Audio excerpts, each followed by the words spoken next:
Have you ever looked around and wondered why, despite all the progress, life still feels overwhelming? We have smart devices, instant information, and seemingly endless choices. Yet, anxiety is at an all-time high. We chase after convenience and control, but somehow inner peace slips further from our grasp. It is almost ironic. In a world so advanced, many are more lost than ever. But perhaps that is because we have forgotten what truly grounds us. Maybe the answers we need were not waiting ahead of us, but have been behind us all along. There is something powerful about ancient wisdom. The kind of truths forged not in theory, but through struggle, silence, and solitude. These were the teachings of Marcus Aurelius, Epictetus, and Seneca.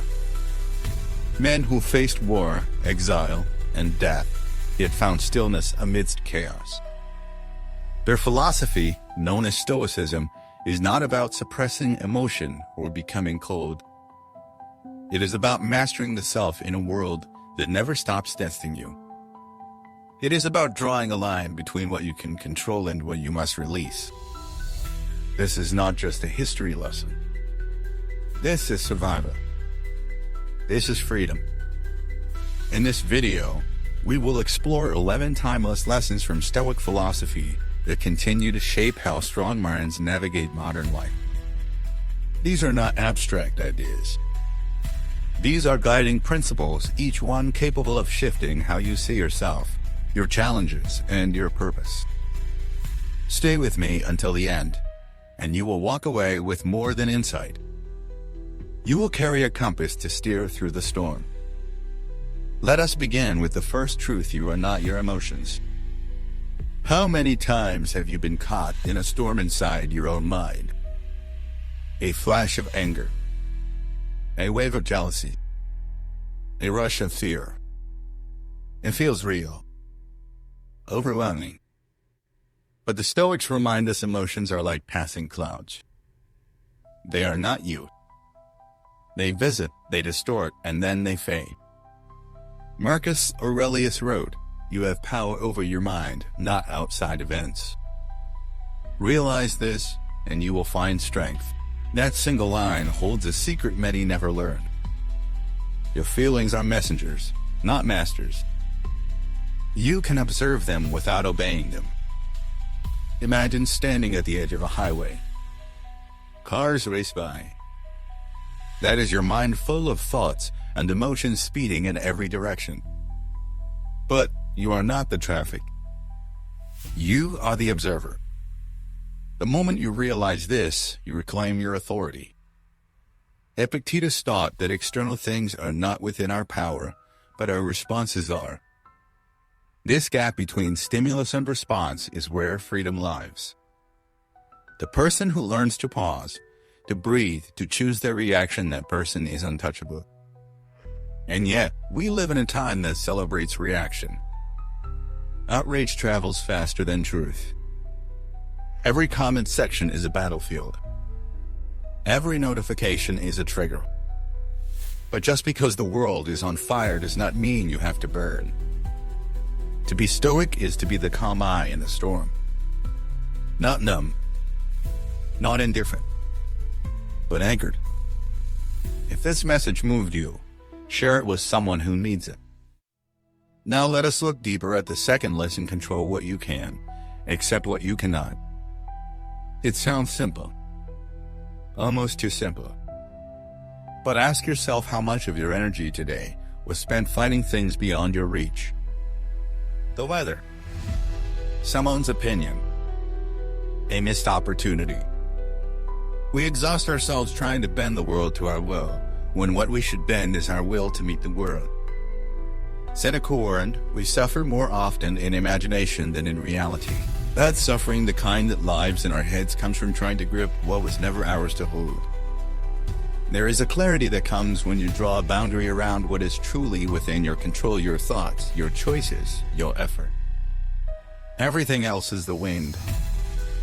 You cannot command the wind, but you can adjust your sails. This is not about giving up. It is about wisdom.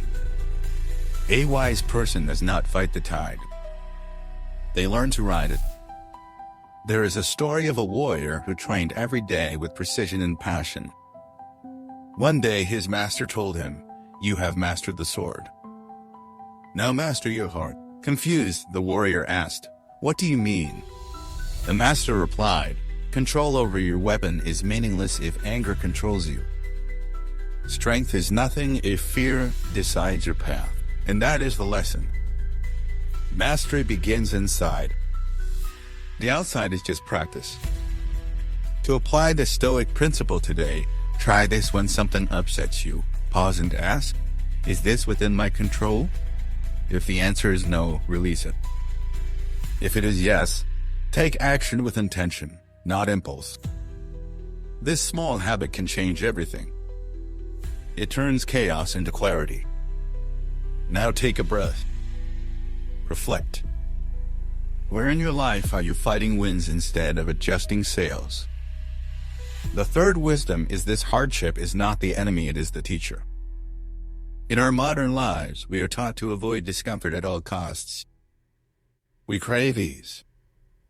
We design apps to skip lines, filters to hide flaws, and conveniences to avoid effort. But what if comfort is the very thing that dulls us? The Stoics saw adversity not as a punishment, but as preparation. Epictetus said, "Difficulties are things that show a person what they are. You do not build strength in comfort. You build it by being broken, reshaped, and rising again." There is a kind of wisdom that only suffering can teach. When life forces you to slow down, to start over, or to stand alone, those moments forge something eternal inside you. Think of a blade. It is not made sharp by softness. It is hammered, heated, and cooled repeatedly until it can cut through anything. You are no different. Life will test you, not to break you, but to reveal who you could become. Modern psychology supports this too. There is a concept called post-traumatic growth. It means that through struggle, many people do not just recover, they evolve. They become more resilient, more compassionate, more alive. The Stoics knew this long ago.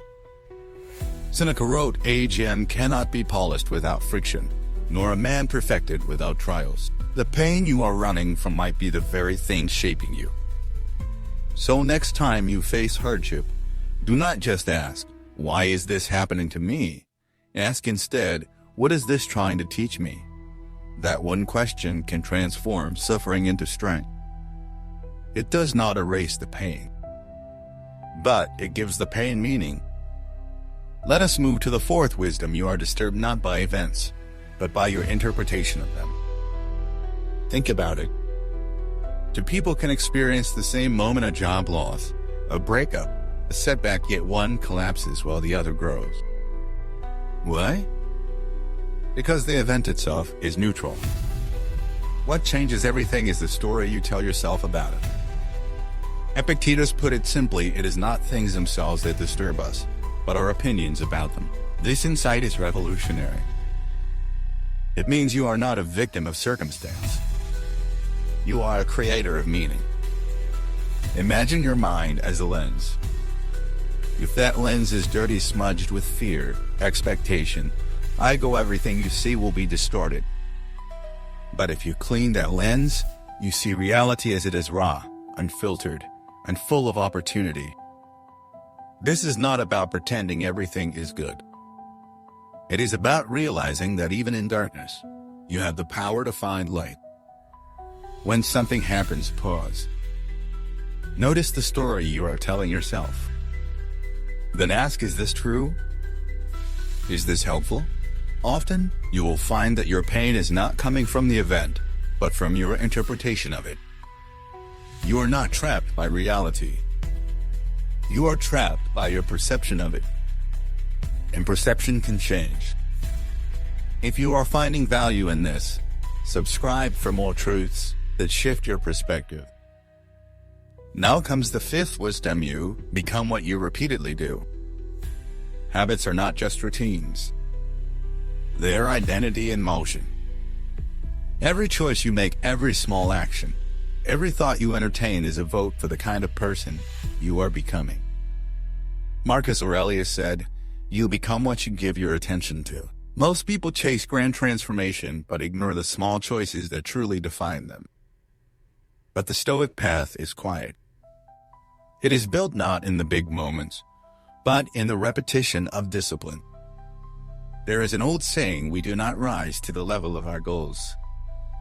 We fall to the level of our systems. Want to become more resilient? Start with 1 moment of stillness each day. Want to build inner strength? Catch one emotional reaction before it erupts. Want to become calm? Begin by breathing deeply in the middle of chaos. These are small, but small become sacred when done with intention. Do not wait for inspiration. Do not wait to feel ready. The Stoics believe that action creates clarity. You do not think your way into new behavior. You act your way into new belief. You want to live by ancient wisdom. Start today. Pick one practice and repeat it until it shapes you. Because in the end, your character is nothing more than the sum of your habits.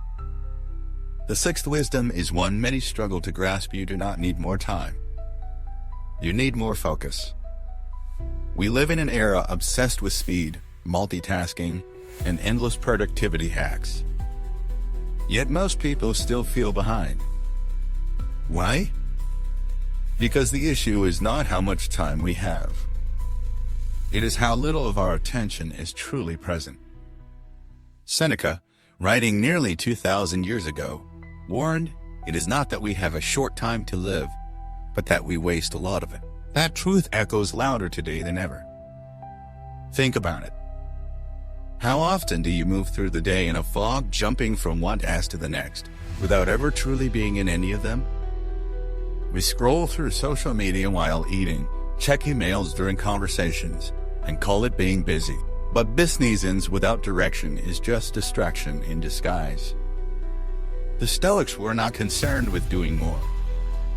They were concerned with doing what mattered. Fully. Intentionally. With presence. Imagine if, for just 1 hour a day, you poured your full attention into one meaningful task. No distractions. No divided focus. Just deep presence. That 1 hour could do more to shape your life than 10 hours of scattered motion. Marcus Aurelius practiced this.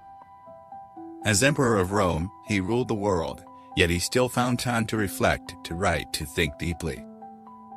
Because he knew clarity does not come from doing more. It comes from cutting what does not matter. To live stoically today is to reclaim your attention. Protect it like your life depends on it, because it does. Every day, ask what truly deserves my focus, then honor that answer with your time. Now let us move to the seventh wisdom. Do not seek to control others. Master yourself. So much suffering comes from trying to change people who do not want to be changed. From expecting others to think, feel, and act the way we believe they should. But that expectation is a trap. Epictetus reminds us, do not expect events to happen as you wish, but wish them to happen as they do. This includes how people behave. You cannot force respect. You cannot manufacture love. You cannot dictate how others show up in the world. But you can decide how you show up. You can choose your words, your tone, your boundaries. You can walk away when peace is no longer present. That is not weakness. That is power. Think of the ocean. It never tries to convince the river to slow down or the wind to be still. It simply exists in its depth. Still. Immense. Unshaken. Be like that. Be the person whose peace does not depend on someone else's behavior. The more you let go of the need to control others, the more energy you have to master yourself. Here is a practice when someone disappoints you. Before reacting, ask, is this within my control? If it is not, let it pass like a cloud. If it is, respond with clarity, not resentment. That shift alone can liberate you. The eighth wisdom is quiet, but powerful silence is strength.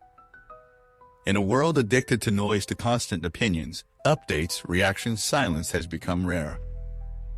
But the Stoics treasured it. Marcus Aurelius spent countless mornings in solitude, writing his reflections not for the world, but for himself. Because in silence, we hear truth. In silence, we meet ourselves. When someone insults you, silence is power. When chaos surrounds you, silence is clarity. When you feel overwhelmed, silence becomes sanctuary. The modern world often mistakes loudness for leadership, but the strongest voices are often the ones that do not need to shout. They speak with presence, not volume. Practice this. Take 10 minutes each day to sit in silence. No phone. No music. Just breath and thought.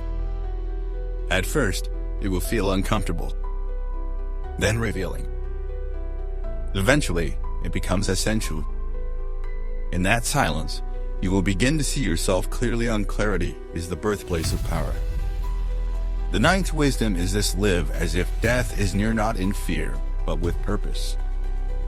At first glance, this might sound dark, maybe even morbid. But to the Stoics, memento mori, remember that you will die, was not a phrase of despair.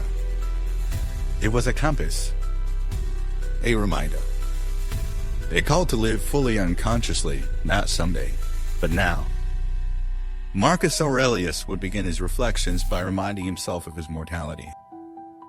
Not because he feared death, but because he understood its power to sharpen life. When you remember that your time is finite, you stop wasting it. You stop procrastinating your peace, your dreams, your words. Every breath becomes a gift, not a guarantee. Consider how often we live as if we have forever. We say, I'll do it later. We avoid the uncomfortable conversation. We stay in jobs that drain us and relationships that numb us, all because we assume there will be time to fix it later. But what if later never comes? What if today is the only page you get? The Stoics invite us to see that every sunrise is a silent invitation to love harder, to speak truth, to act with courage, to forgive. This is not about living recklessly. It is about living deliberately. There is a difference. Seneca wrote, "It is not that we die too soon, but that we take too long to begin living. That line cuts through illusion." Because real living is not found in the extremes, but in presence. The way you hug someone like it is the last time. The way you pour your full attention into a conversation. The way you look up from your phone and feel the sky. In modern life, death is something we avoid. We sanitize it. Push it away. Pretend it only belongs to the distant future. But the Stoics looked death in the eye and smiled. Because they knew when you stop running from the end, you start honoring the middle. You start asking better questions. If today were my last, would I be proud of how I showed up? Have I loved fully? Have I become someone worth remembering? There are questions for this one. Here is a practice every morning. Take 30 seconds to whisper this to yourself: I will die. Maybe not today. Maybe not soon. But eventually. So let me live in a way that honors the gift of this day. You will be amazed at how quickly your priorities shift. How the trivial melts away. How kindness becomes urgent. This is the paradox of death awareness. It does not steal joy. It intensifies it. If this truth has moved something in you, share it with someone who needs the reminder. Life is short, but it can still be deep. Now, the 10th wisdom may seem small, but it holds immense power. Gratitude is armor for the soul. In a world constantly telling you to want more, buy more, be more, it takes real strength to pause and say, this is enough. But that is what the Stoics practiced. Gratitude not as a fleeting emotion, but as a discipline. Epictetus would begin and end his day reflecting not on what was missing, but on what remained. The warmth of a fire, the shelter of a home, the breath in his lungs. And in doing so, he became rich not in gold, but in spirit. Most people live in a state of lack, always waiting for the next thing to feel complete. The promotion, the partner, the praise. But that chase never ends, because as soon as you arrive, the goalpost moves. The Stoics rejected that game. They saw that contentment does not come from getting more. It comes from needing less. Think about the last time you truly felt thankful. Not in words, but in your bones. Maybe it was a quiet morning, a warm meal, a friend who listened. In that moment, did you need anything else? Probably not. That is a secret. Gratitude pulls you out of the future and drops you into the fullness of now. It does not blind you to hardship, but it anchors you in what is still good, still real, still yours. Modern science confirms what the Stoics intuited. Gratitude rewires the brain. It lowers stress, boosts resilience, and strengthens relationship. But more than that, it protects your peace. Because when you are grateful, you are no longer a victim of what is missing. You become a guardian of what is present. Try this each night before sleep. List 3 things you are grateful for. Write them down. Say them out loud. Feel them. This simple act, repeated, will begin to shift your entire inner landscape. It will make you more grounded, less reactive, more alive. And now, we arrive at the final lesson. The 11th wisdom: virtue is the only true wealth. In a society obsessed with status, image, and possession, this idea is almost revolutionary. But to the Stoics, it was the only idea that mattered. Marcus Aurelius wrote, "Just that you do the right thing. The rest does not matter. Not money, not fame, not even comfort. What mattered was character, integrity, wisdom, courage, temperance, justice. These are not abstract ideals. They are the true currency of a life well enslaved. Because power fades. Looks fade. Even health fades. But virtue remains. It is what you carry into every room. It is what shapes how people feel around you. It is what you leave behind when everything else is gone. Ask yourself, who do you become when no one is watching? What choices do you make when there is no reward, no recognition? That is who you truly are. And that is where your freedom lies.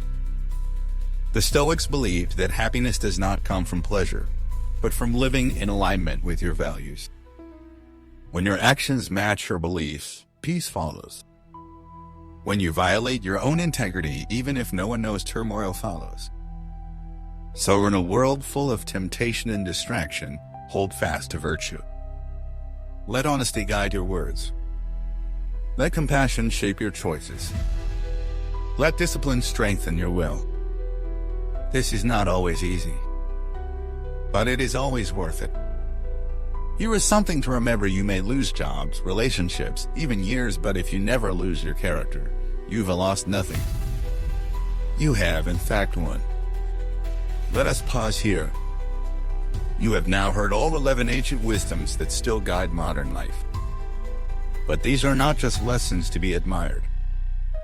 They are invitations to live slower, to live deeper, to live truer, The Stoics did not just write these words. They lived them. And now, so can you. Wisdom, no matter how ancient or profound, is powerless until it becomes personal. Until it moves from the page to the pulse. That is the bridge we now cross. Because learning about Stoicism is not enough. Reading the words of Marcus Aurelius or Seneca is not the same as living them when life presses down on you. Philosophy is not meant to sit in books. It is meant to breathe through choices. It is meant to be tested in moments of tension, frustration, and quiet despair. The real question is not, do you understand the Stoics? The real question is, do you embody what they taught when no one is watching? So let us go back to the first principle. You are not your emotions, and ask honestly, how do you respond when anger rises? When fear knocks? When jealousy whispers? Do you pause, breathe, and observe? Or do you react, lash out, or shut down? Because that is the battlefield. Not in theory, but in the heartbeat of real life. The Stoics did not teach us to suppress feelings. They taught us to see through them. To understand that emotions are like weather, intense, passing, and never personal. You cannot stop the storm, but you can refuse to be swept away by it. Start practicing this in small ways.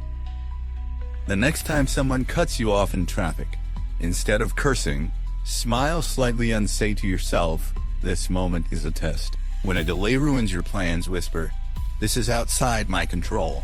These are not empty mantras. They are anchors. Repeated enough, they become part of who you are. They train your nervous system to remain calm while others spin. They give you back the space between stimulus and response. That space is sacred. That space is power. Now look at the second truth. Control what you can, accept what you cannot. Beautiful in theory. Brutal in practice. Because we all want to control more than we should. We want to control outcomes. People. Timing. Life. But that is not control. That is illusion. Real control begins with self-minus mastery. It begins when you stop trying to manipulate the world and start refining your reaction to it. You cannot choose the waves, but you can become a better swimmer. So when life throws you into uncertainty, and it will come back to the core question, what is mine to change, and what is mine to release?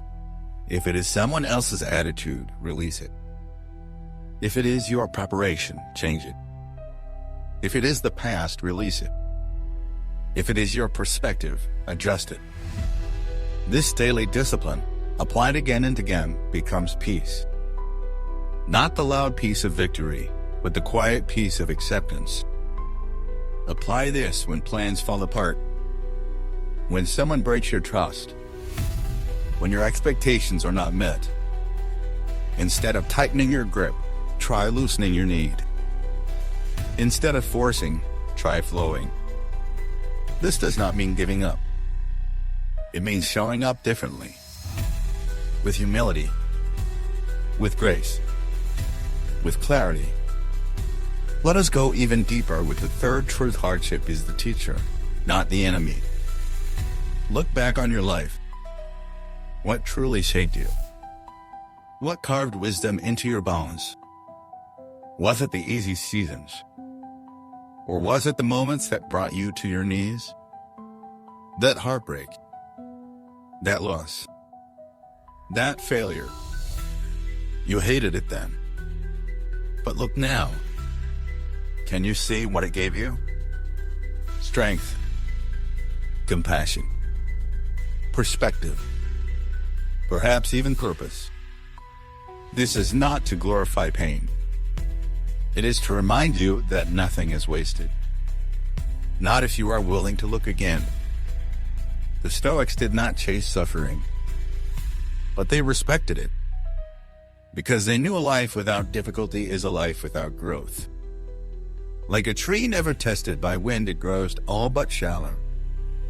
Then the storm comes and it falls. But the tree that has been bent, battered, and pushed, it holds, because it has roots. So when you are in the middle of the storm, do not just ask, when will this end? Ask, what is this shaping in me? That shift changes everything. It gives your struggle a purpose. And purpose is what makes pain bearable. Now revisit the fourth wisdom: perception creates your reality. This is both liberating and terrifying, because it means you are not trapped by events, but by the story you tell about them. Change the story, and the prison walls dissolve. Marcus Aurelius faced war, betrayal, and the plague, but he still found peace. Why? Because he learned to interpret life through the lens of reason, not emotion. You can too. When something upsets you, zoom out. Step back. Ask, what else could this mean? Maybe they were not rude, they were hurting. Maybe this delay is not a punishment, it is protection. Maybe this ending is not failure, it is redirection. The facts did not change, but the meaning did. And when you control the meaning, you reclaim the moment. Now look inward. What story are you carrying right now that is keeping you stuck? That you are not enough? That things will never change? That life isn't fair? Be honest. Then ask, who gave me this story? And more importantly, do I want to keep it? Because you can choose a new one. And then there is the fifth wisdom: you become what you do repeatedly. This is not poetry. It is biology. Every time you act with patience, you wire your brain for patience. Every time you speak truth, you strengthen your integrity. Every habit is a vote for the future version of you. So the question is not, what do I want to achieve? But what kind of person am I becoming through my actions? This truth humbles and empowers. It humbles because it removes the excuse of fate. You are not a victim of character. You are the sculptor of it. It empowers because it means change is always one small act away. One new choice. One interrupted pattern. One moment of courage. Start with the morning. Wake up 5 minutes earlier. Sit in silence. Set an intention. Throughout your day, come back to it. Then end your night with reflection. What did I do well? What can I improve? Do this daily. Let your days become your training ground. Because eventually, your habits become your nature. And that is what this whole journey is about: not information, but transformation.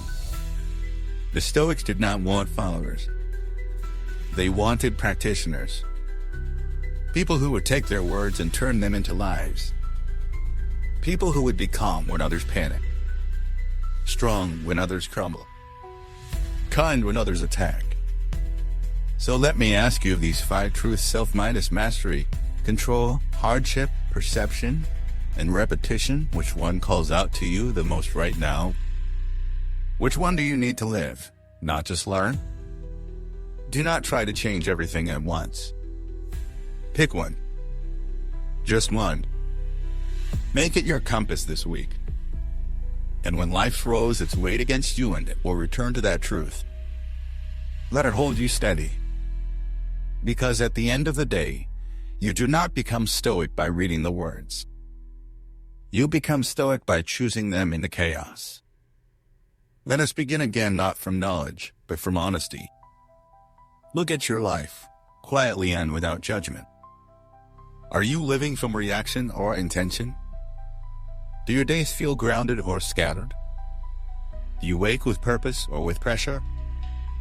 These are not easy questions, but they are necessary ones. Because the 6th layer of Stoic wisdom is not about theory, it is about building a structure within the chaos. A solid ground inside a trembling world. And that structure begins with discipline. The sixth truth is this: freedom is found in self minus discipline, not in indulgence. This contradicts almost everything our culture tells us. We are told that freedom means doing whatever we want, whenever we want. That happiness is found in comfort, pleasure, and the absence of resistance. But look around. Does that kind of freedom make people stronger? Or softer? Does indulgence lead to fulfillment or just deeper craving? The Stoics knew that real freedom comes from choosing what is right over what is easy. From doing what needs to be done even when no one is watching. Discipline is not punishment. It is protection. It is the scaffolding that holds your values together when emotion tries to tear them down. Marcus Aurelius ruled an empire, but his real battle was within. He wrote, "You must build your life action by action, and be content if each one achieves its goal." That is discipline, not grand gestures, but daily choices. Discipline means waking early even when you feel tired because you said you would. It means speaking with kindness even when anger is easier. It means keeping your word, especially to yourself. And here is the paradox: the more you practice restraint, the more powerful you feel. Because you begin to see that you are not at the mercy of moods or habits. You are the author of them. Discipline also means saying no to distractions, to temptations, to the version of you that just wants to coast. Because every time you say no to what weakens you, you say yes to what builds you. And little by little, that yes becomes your nature. Now here is the seventh truth, and it cuts deeper than most comparison, is the thief of peace. Epictetus said, if you want to be unhappy, compare what you have to what others possess. That truth is even more urgent today, in a world where every honest life is on display, curated, filtered, measured in likes. You scroll through a highlight reel of success, beauty, and happiness, and somewhere deep inside, you begin to feel smaller. But the Stoics taught us your worth is not found in relation to others. It is found in how closely you live according to your own values. What matters is not what someone else achieves. It is whether you are doing what is right for your soul. Seneca wrote, "It is not the man who has too little, but the man who craves more that is poor." When you look at another's life, you see the surface. But when you look within, you see the roots. Do not measure your life with someone else's ruler. Do not let their journey distract you from your own. Instead, ask, am I becoming more honest? More disciplined? More courageous? That is the only scoreboard that matters. Because when you measure progress by internal growth, you can always win. But when you measure it by comparison, you always lose, even in success. Here is a practice: next time you feel envy rising, turn it into admiration. Say silently, "Good for them. Now back to me." Turn their success into evidence that growth is possible. Then return to your own lane. Protect your peace like a sacred fire. The eighth Stoic truth is one many avoid because it demands deep reflection. You suffer more from your resistance than from reality. This echoes Seneca's timeless words, "We are more oft unfrightened than hurt, and we suffer more in imagination than in reality." How many moments of your life have been clouded not by what happened, but by your reaction to what happened? The overthinking, the mental rehearsals, the fear of what might come next. Pain is inevitable. Suffering is a choice. That does not mean pain is not real, it is. But suffering is what happens when we cling, when we resist, when we replay. The Stoics invite us to surrender not in weakness, but in wisdom. To say, this is what it is. And now, how shall I respond? That shift from resistance to response is the doorway to peace. This does not mean you do not feel. It means you feel with clarity, not chaos. It means you allow the wave to move through you instead of bracing against it. because what you resist persists. But what you accept transforms. Apply this in your daily life. When plans change, accept quickly. When someone speaks harshly, observe before reacting. When a fear arises, meet it with breath, not panic. Each moment becomes a dojo training ground for mastery. And this leads us to the ninth truth: stillness is strength. In the noise of modern life, stillness has become rare. Every space is filled. Every moment is occupied. But Marcus Aurelius found stillness even in the roar of empire. Nowhere you can go is more peaceful, more free of interruptions than your own soul, he wrote. That is the core of Stoic power, the ability to return to yourself when the world gets loud. Stillness is not inactivity. It is presence. It is the quiet space between stimulus and response where wisdom waits. When you live from that space, you become unshakable. Not because nothing disturbs you, but because you do not let disturbance drive you. Stillness gives you clarity. It sharpens your choices. It deepens your perception. And it can be practiced. Begin with 5 minutes a day of silence, no input, no output, just breath and attention. Over time, that small practice becomes a sanctuary you carry everywhere. You begin to realize that you do not have to chase peace. You just have to stop running from the silence where it lives. And finally, let us close this section with the 10th truth: your life is your responsibility. Not your parents, not your pasts, not your bosses or partners or society's. Yours. That is not a burden, it is a liberation. Because if your life is yours, it means your power is yours too. Epictetus said, "No man is free who is not master of himself." Freedom is not found in blaming. It is found in ownership.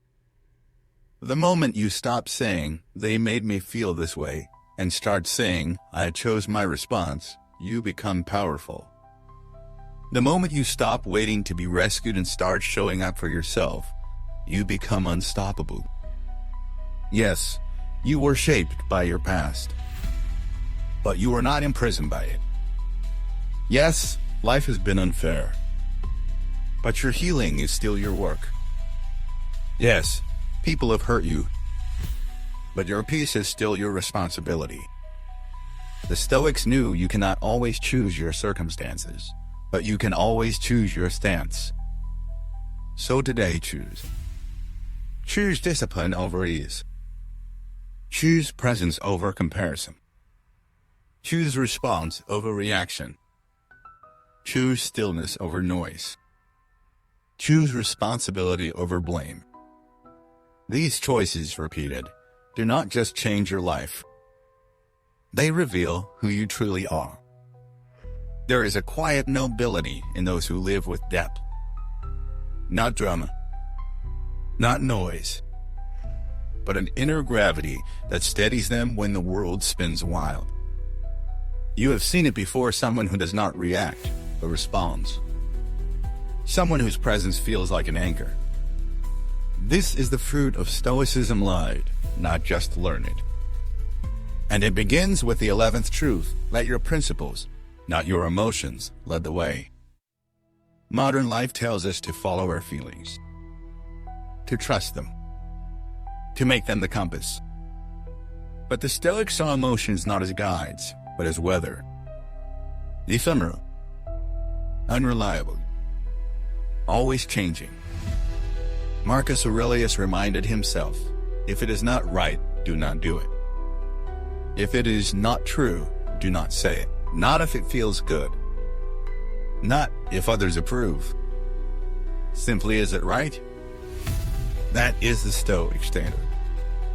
That is the shield. Because emotions can lie. They can be distorted by hunger, fatigue, fear, ego. But values, your inner code, those stay solid. They are what keep you honest when temptation whispers. They are what hold you up when storms crash in. And if you do not define them clearly, the world will hand you a set of its own pleasure, status, popularity. But none of those will hold under pressure. So ask yourself, what are the principles you will live by, no matter the mood? Honesty? Discipline? Kindness? Courage? Define them, write them, and then train in them. Every time you choose principle over impulse, you forge character. Every time you silence anger with compassion, every time you pick responsibility over excuse, you grow stronger. Quietly. Permanently. Now let us look at the 12th Stoic truth, one that is both confronting and liberating. No one owes you anything. At first, this may sound harsh, even cold. But sit with it long enough, and you will find it sets you free. Because the moment you release expectation, you make room for grace. When you stop assuming the world should treat you fairly, you stop being crushed when it does not. Seneca wrote, "Expecting is the greatest impediment to living. In anticipation of tomorrow, it loses today. And what do we expect? That others will understand us. That people will reward our effort. That life will be just. But none of this is guaranteed. And the more we cling to it, the more we suffer when reality shows up uninvited." So what do the Stoics recommend? Replace expectation with appreciation. Replace entitlement with effort. Show up not because you are owed something, but because it is who you choose to be. Love not because it will be returned, but because it is your nature to love. Work hard not for recognition, but for the dignity of giving your best. In this way, you become untouchable. Not because life becomes easier, but because you stop demanding that it be. Now pause here. Breathe. Because this is a heavy truth. To live without entitlement in a world built on it is radical. It is lonely, but it is the only path to freedom. And here is the strange beauty: when you stop needing from others, you can finally connect with them from a place of wholeness, not hunger. Let us take this further with the 13th insight: every person you meet is a mirror. This was not always said directly by the Stoics, but it breathes through their writings. The idea that how you judge others reflects your own inner world. Marcus Aurelius reminded himself, when you wake in the morning, tell yourself the people I deal with today will be meddling, ungrateful, arrogant. He did not write this with bitterness. He wrote it to prepare his heart, to meet others with compassion, not surprise. When someone is rude, they are showing you their suffering. When someone is selfish, they are showing you their scarcity. When someone lies, they are showing you their fear. And when you react, when you take it personally, you are revealing your own unhealed places. This is why the Stoics emphasized introspection. The greatest project is not changing others. It is understanding yourself. So next time you feel judgment rising, pause. Ask, what is this revealing about me? Maybe it is your need for control, your longing for approval, your fear of being disrespected. Whenever it is, see it, own it, and grow through it. This turns every encounter into practice. The annoying coworker becomes a test of your patience. The disrespectful stranger becomes a training ground for humility. The difficult conversation becomes a stage for honesty. Life stops being something that happens to you and becomes something you are consciously shaping. This leads naturally to the 14th truth: speak less, listen more. In a world obsessed with opinions, silence is revolutionary. But the Stoics knew that the wise speak only when their words improve upon silence. Seneca warned about the dangers of idle talk, gossip, and noise. Because speech is not just sound. It is power. And with power comes responsibility. Ask yourself, do you speak to be heard or to understand? Do you talk out of habit or out of purpose? Every word you release is a reflection of your mind. So refine your speech. Make it clear. Make it necessary. Make it kind. And when in doubt, say nothing. Stillness speaks volumes. This habit changes everything. It deepens relationships. It reduces regret. It heightens awareness. Because when you listen more, you start to see beneath the surface. You hear what people are really saying, the fear behind the anger, the need behind the pride, the pain behind the silence. And in that listening, you learn to lead not with ego, but with empathy. Let us bring this section to a close with a truth that encompasses them all. You are already enough. Your task is not to become, but to return. The Stoics did not teach you to acquire something new. They taught you to remove the noise, the lies, the fear, to return to what is already there. Marcus called it the inner citadel. That core of integrity, reason, and peace that no one can touch. Not circumstance. Not failure. Not even death. You do not need more validation. You need more alignment. You do not need more achievement. You need more authenticity. Strip away what is not you. And what remains is more powerful than anything you could fabricate. So do not rush to add. Begin by subtracting. Let go of what is not yours to carry. Release the masks. Step away from the rules. Return. Not backwards, but inward. Because the truth is, you are not broken. You are buried. And Stoicism is not a ladder. It is a lantern. It does not lift you to a new self. It helps you see the strength that was already inside you, waiting to be reclaimed. There are moments in life when everything quiets, when the noise fades, the distractions fall away, and all you are left with is yourself. No applause. No audience. Just your thoughts. Your choices. Your soul. And in those moments, the eighth Stoic dimension reveals itself. Solitude is not loneliness, it is clarity. Modern life does not teach us how to be alone. It teaches us how to stay busy. How to scroll, how to consume, how to drown out silence with stimulation. But the Stoics sought solitude not as escape, but as essential practice.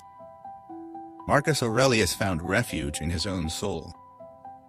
Nowhere, he wrote, can man find a quieter or more untroubled retreat than in his own soul. That was not poetry. That was discipline. Because when you are alone, the truth visits. The masks fall. The distractions cannot protect you. You meet your doubts, your wounds, your patterns. And that is where transformation begins. Not through noise, but through honest stillness. Do not fear solitude. Use it. Sit in it. Listen in it. When you feel the itch to reach for a screen or another voice, pause. Ask, what am I trying to avoid within myself? That is the real work. And if you stay long enough in that quiet, you may begin to hear a deeper voice, the one that is not reactive, not afraid. The one that remembers who you are. This brings us to the next Stoic insight, one that cuts to the heart of self minus worth. You cannot depend on external things to define an internal life. Titles, wealth, followers, praise, these things can decorate your life, but they cannot sustain your soul. Epictetus made this clear: if you want to improve, be content to be thought foolish and stupid. Why? Because the path of true strength often looks strange to a world obsessed with appearance. You cannot control whether people like you. You cannot control whether life rewards your effort right away. But you can control the source of your value. Is it external or internal? Does it change with opinion or stay rooted in principle? When your identity is built on externals, you become a slave to circumstance. Every win makes you high. Every loss makes you hollow. But when your identity is built on character, no wind can shake you. You are steady. Not because life is easy, but because your worth is not up for negotiation. Try this the next time you are criticized. Pause before defending yourself. Ask, is this true? If yes, grow. If no, release. But never let someone else's judgment make you forget your own voice. Now let us speak about power, not the loud kind, but the real kind. The Stoic kind. True power is calm. In a world that equates force with strength, Stoicism offers a radical alternative. Epictetus said, "It is not events that disturb us, but our opinions about them." But he also showed us something more, that power is the ability to hold your ground not in rage, but in reason. You see this in those rare individuals who do not react, who do not flinch, who do not explain themselves constantly. Their strength is not loud. It is rooted. You can feel it in the way they breathe, the way they walk, the way they speak with intention instead of noise. That kind of calm is not natural. It is cultivated through practice, through pause, through the courage to be misunderstood without becoming defensive, through the wisdom to choose presence over panic. That is what makes a person unshakable, not dominance, but depth. And here is a truth few understand: calm is not the absence of emotion. It is mastery of it. It is the ability to feel fully grief, joy, anger, and still choose your response. It is not about being robotic. It is about being sovereign. So here is your exercise the next time chaos rises: a deadline, an argument, a delay. Do not rush to fix or fight. Brace. Step back. Ask yourself, what would a wiser version of me do here? Then do that. Not perfectly, but intentionally. That moment of pause, that is where real power lies. Now we arrive at a deeper revelation. One that turns all suffering inside out. Pain is not punishment, it is preparation. The Stoics never glamorized suffering, but they never wasted it either. Because they knew life will break you, but only to build you. Epictetus was born a slave. Seneca was exiled. Marcus buried his children. And yet, none of them surrendered to despair. They turned pain into philosophy, wounds into wisdom. Pain is a fire. You can let it consume you, or you can let it refine you. The choice is yours. But you must choose. Because if you do not transform your pain, you will transmit it to others, to yourself, to the future. The Stoics chose transformation. So when life brings you loss, ask, what is this loss revealing about what I value? When betrayal comes, ask, what can this teach me about trust and boundaries? When disappointment knocks, ask, what does this moment reveal about my expectations? These questions do not remove the pain, but they root it in growth. And that makes all the difference. Let us now reflect on one of the most liberating Stoic insights. You are not your past. You are your choices now. So many people carry guilt like a second skin, regret like a chain. But the Stoics remind us the past is a fact, not a prison. What matters is what you choose in this breath. Marcus Aurelius wrote, "Do not let the future disturb you. You will meet it, if you have to, with the same weapons of reason which today arm you against the present. The same is true of the past. What matters is not what you did, but what you do now. The person you were is not the person you must continue being. So start fresh. Not in denial, but in dignity." Own your past, but do not let it own you. Use it. Learn from it. Then, step forward, even if slowly. Even if trembling. Forward is enough. Here is a mantra: I am not here to be perfect. I am here to be present. I am here to choose well now. Say it when the past calls. Say it when shame rises. Say it until it becomes the voice you believe. Because that is what Stoicism is, in the end not a set of rules, but a return to who you are when everything else is stripped away. There is a kind of strength the world does not celebrate. The strength of the person who chooses decency when no one is watching. The one who speaks the truth when it would be easier to stay silent. The one who remains kind in a room full of pride. This strength does not make headlines, but it is the strength that Stoicism honors most. And it is the foundation of the ninth essential truth: your character is your destiny. The Stoics understood that while fate may decide your circumstances, you decide your conduct. Marcus Aurelius said, "Waste no more time arguing what a good man should be. Be one." That line is not gentle, it is a call to action. Because in the end, it is not your beliefs that define you. It is your behavior. Not what you say you stand for, but what you stand for when it costs something. In a culture obsessed with image, Stoicism calls you back to integrity. When you say yes, mean yes. When you make a mistake, own it. When you promise something, follow through even if no one would notice if you did not. This is not about being perfect. It is about being aligned. And alignment creates peace. Because when your actions match your values, your mind no longer needs to manufacture excuses. There is no war within you.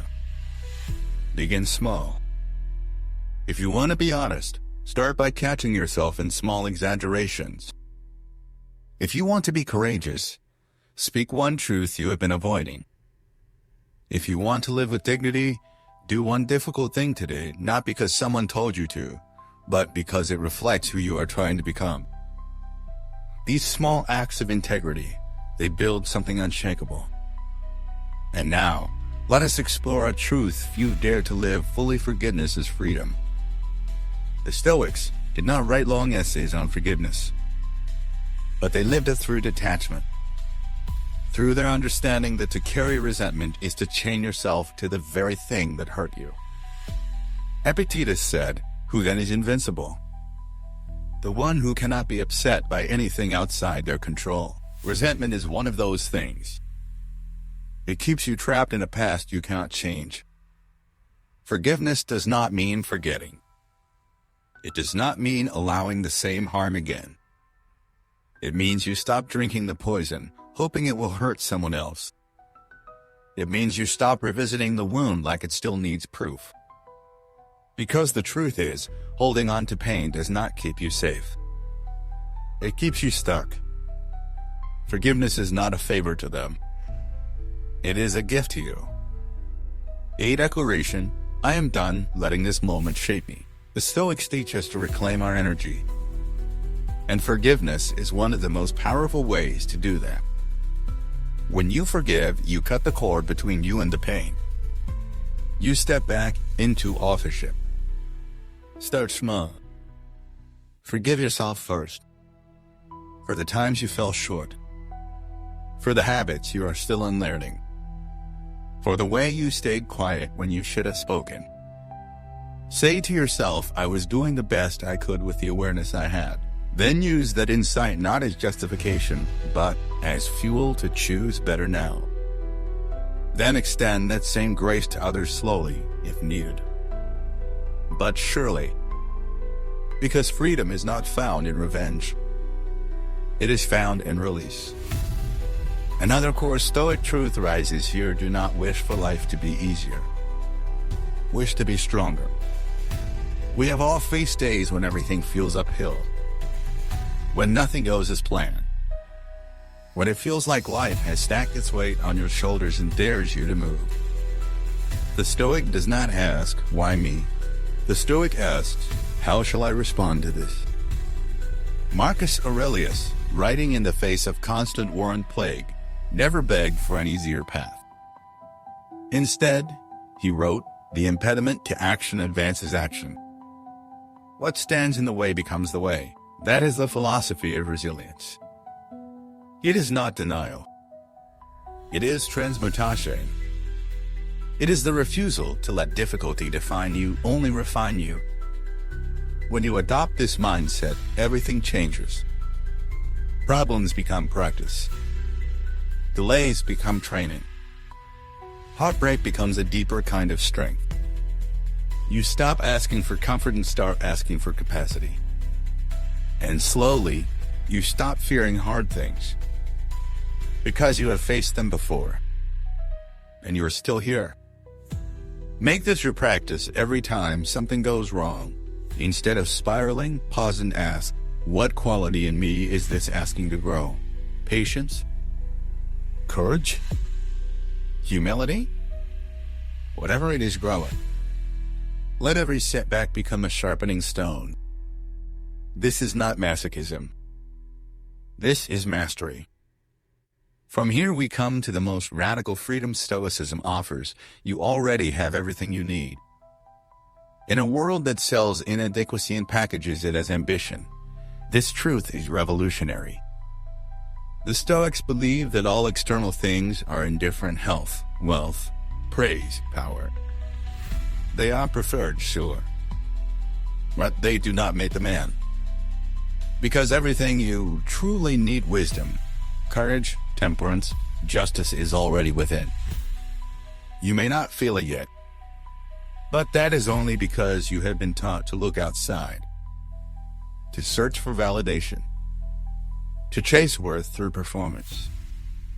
But the Stoics invite you to reverse the gaze. Turn inward. There, in the silence beneath your ego, lies something untouchable: your ability to choose, to reason, to love, to endure. And no one can take that from you. Marcus Aurelius once wrote, look well into yourself. There is a source of strength which will always spring up if you will always look there. He did not write that from a palace of comfort. He wrote it from fatigue, from pain, from loss. And still, he turned inward. That is what makes his words more than philosophy. They are a testimony. Try this instead of asking, what do I need to feel better? Ask, what have I not yet realized I already have? This question alone can shift your entire state of being. You stop striving. You start listening. You begin to trust yourself again. And as we close this ninth section, let us return to the simplest truth of all: the way you live matters. Not someday. Not when life gets easier. No. Every moment is a vote. Every word carries weight.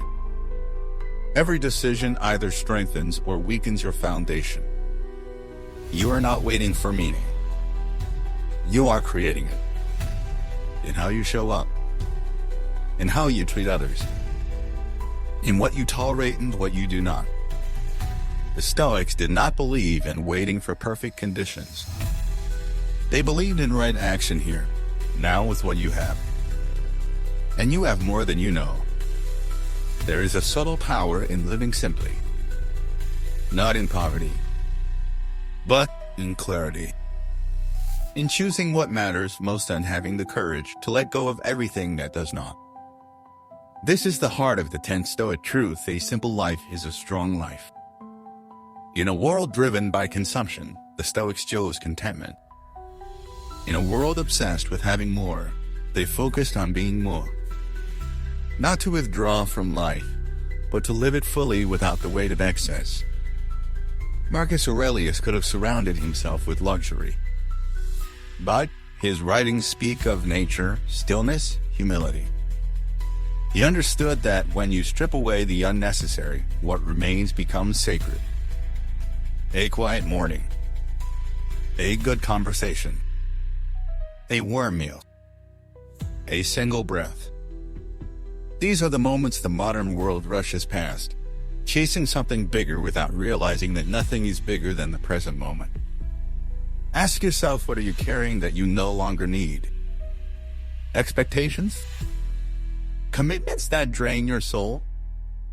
Habits that distract instead of serve? The Stoic path invites you to release. Not to punish yourself, but to free yourself. Because simplicity does not mean less life. It means more space for what truly matters. Start small. Unclutter your day. Remove one obligation that brings stress but no meaning. Reduce the noise. Turn off notifications. Spend 1 hour without screens. And watch what returns clarity, peace, presence. These are not luxuries. They are necessities. Now let us enter a deeper layer of this truth. Presence is the ultimate power. Most people are never fully here. They are haunted by yesterday or rehearsing tomorrow. But life only ever happens now. Epictetus thought that happiness is not found in events, it is found in attention. What you attend to becomes your experience. What you ignore withers. What you obsess over distorts. The Stoics knew your peace is not stolen by events, but by your mind wandering away from where your feet are. That is why presence is not just mindfulness, it is freedom.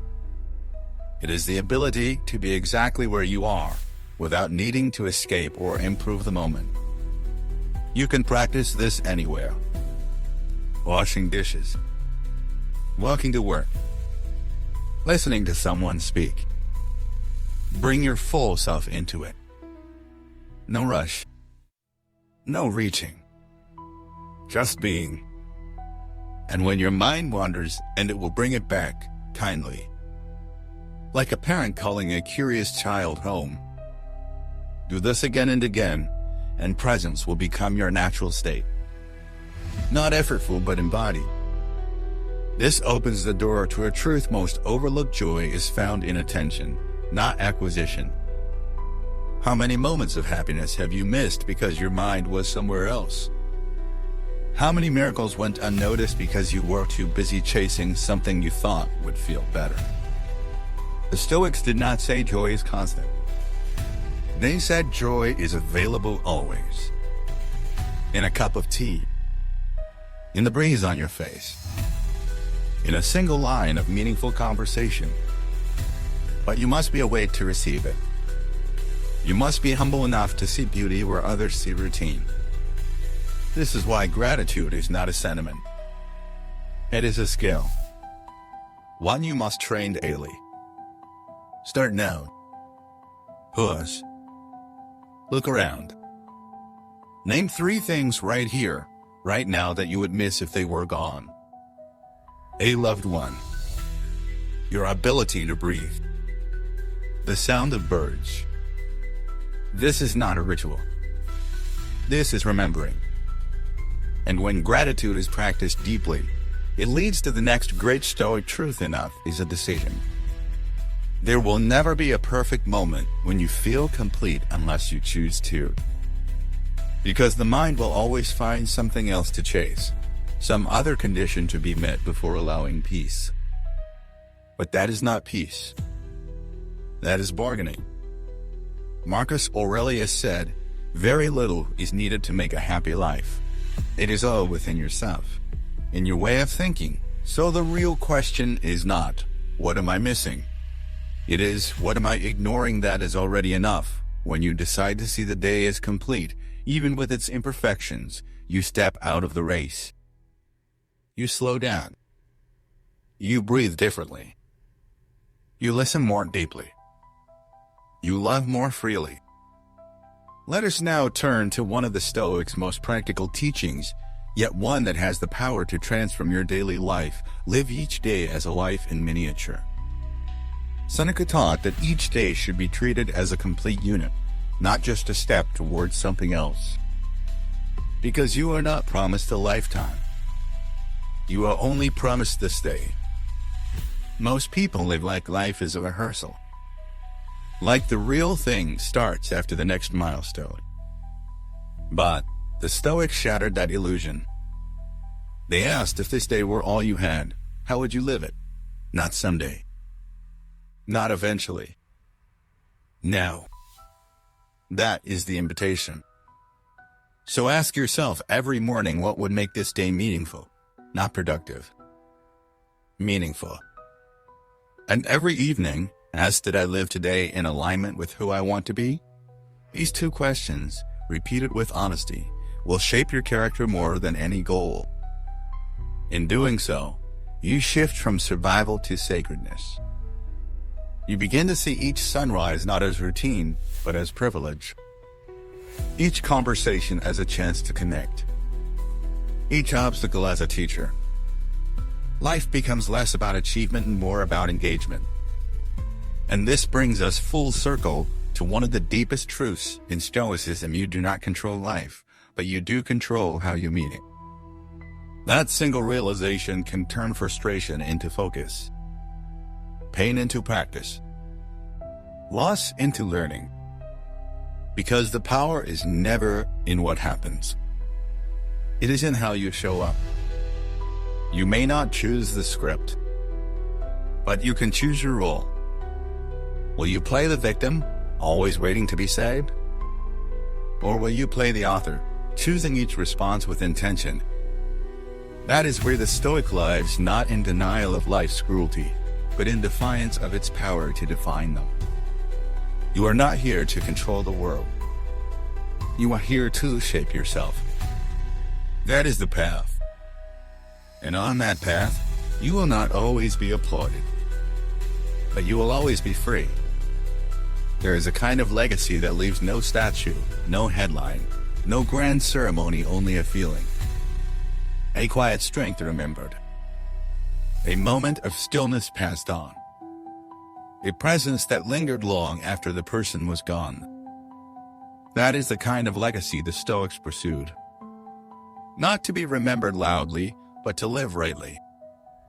And this brings us to the 11th truth, one that completes the circle of Stoic wisdom. The purpose of life is not to impress, but to impact. We are conditioned to chase recognition, to seek applause, to measure our value by how loudly the world responds to us. But the Stoics rejected this game. Epictetus reminded us that our job is not to be admired, it is to be excellent. That difference is everything. One is performative. The other is principled. One demands validation. The other demands integrity. Impact is not made by the loudest voice in the room.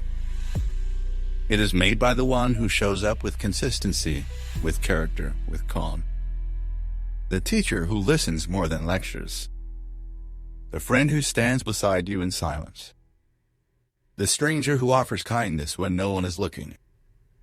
These are the ripples that shape the world quietly. And they are born not from ego, but from essence. Ask yourself, what kind of energy do you bring into a room? Do you make people feel safer? Stronger? Seen? That is impact. You do not have to change the world. You only have to touch your part of it with grace. The rest takes care of itself. Let us now explore a truth that challenges even the wise. To live well is to die ready. Not in fear, not in denial, but in peace. The Stoics contemplated death daily, not as morbid obsession, but as a way to sharpen life. Marcus Aurelius wrote, "Do not act as if you were going to live 10,000 years. Death hangs over you. While you live, while it is in your power, be good." That sentence is not bleak. It is beautiful. Because when you remember death, you remember urgency. Not the rush to achieve more, but the urgency to become more present, more honest, more awake. You realize that the things you thought mattered, status, revenge, validation, fade fast in the face of finality. And what remains? Love, wisdom, integrity. Those are the things death cannot take from you. So let us practice this each day. Ask not only how you want to live, but how you want to be remembered. Not by the world, by yourself. If your story ended today, would you feel proud of how you carried it? Would you feel peace with how you treated others? Would you feel complete in your effort, even if unfinished?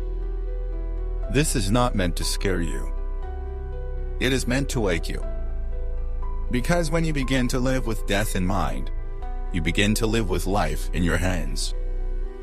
And here, in this space of full awareness, we arrive at the deepest Stoic truth. The most powerful thing you will ever do is to master yourself. Not the world. Not other people. Yourself. Epictetus said, "No man is free who is not master of himself." And self-midas mastery is not a finish line. It is a way of walking through the world with intention, with awareness, with responsibility. Mastering yourself means knowing your triggers and choosing your response. It means owning your story, not blaming, not excusing, but integrating. It means being able to sit with discomfort without reaching for distraction. To feel anger and not act on it. To feel fear and still move forward. To feel grief and still remain grounded. Self-midas mastery is not control over life. It is harmony with it. It is the ability to navigate what comes: loss, love, failure, success with the same steady breath, with the same internal compass. This is not something you do once. It is something you practice always. In traffic, in conversation, in stillness, in chaos. You fall, you notice, you rise again wiser, stronger, quieter. That is the work. So let us close this reflection with a call, not to perfection but to presence. A call to rise, not above others, but above your old self. A call to carry this wisdom into your ordinary days, not as theory, but as practice. To become the kind of person who does not need to preach stoicism because your life speaks it. You will not always get it right. You will stumble. You will forget.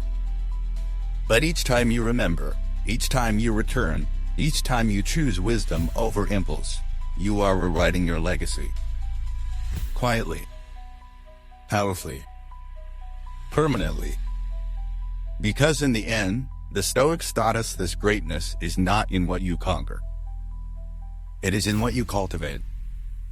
Peace, patience, presence, and the courage to keep going regardless of who notices.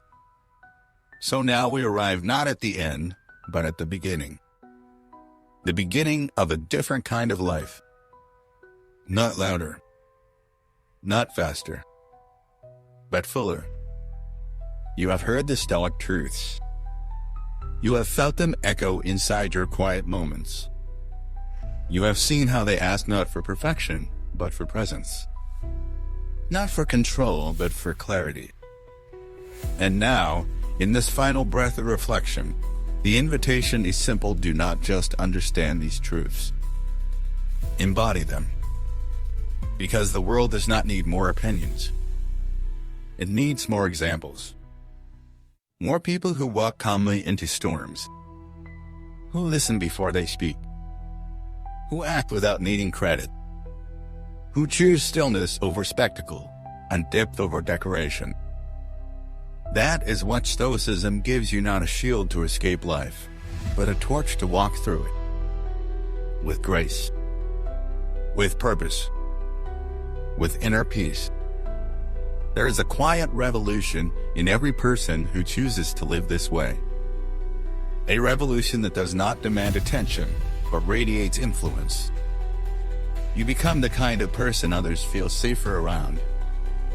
Not because you speak softly, but because your energy is steady. You become someone who does not escalate conflict, but dissolves it with presence. You forgive faster. You need less. You breathe deeper. And slowly, you begin to carry peace not as a concept, but as a state of being. This is not a fantasy. This is your nature revealed through discipline, reflection, and small choices repeated. That is the great paradox of Stoicism. The deeper you go within, the more connected you become to the world around you. Not through force, but through understanding. Not through dominance, but through self-mastery. And here is what is most important. You will forget these lessons. That is okay. Life will challenge you. That is certain. You will lose your way, raise your voice, fall into fear. That is part of being human. But now, you have a compass. You know how to come home to yourself. You know how to ask the right questions. You know that strength is not found in resistance, but in response. You know that time is not guaranteed and that presence is power. So, come back to the basics. Daily. Sit in silence. Observe your mind. Choose your response. Practice gratitude. Question your stories. Let go of what you cannot control. Live each day as a life in miniature. And above all, remember your peace is your responsibility. Your actions are your message. Your life is your offering. If something you heard in these words touched something in you, do not keep it to yourself. Share it. Not in preaching, but in practice. Let the way you live be a quiet revolution for those around you. Show that it is possible to live well, even when life is hard. That it is possible to stay soft without becoming weak. That it is possible to lead with character, not ego. And when you doubt yourself, as you will remember the words of Marcus Aurelius, the impediment to action advances action. What stands in the way becomes the way. Your struggle is not in the way. It is the way. Your pain is not the end. It is the beginning. Your story, as it is right now, is already enough to begin living deeply. You do not need to wait. You are ready. Not because you feel ready, but because the moment is here. That is all life ever asks. Show up. Fully. Awake. Aligned. Not someday. Now. So go live. Not like the world told you to. Like your soul knows you can. Quietly. Strongly. Stoically. This is your life. Live it well.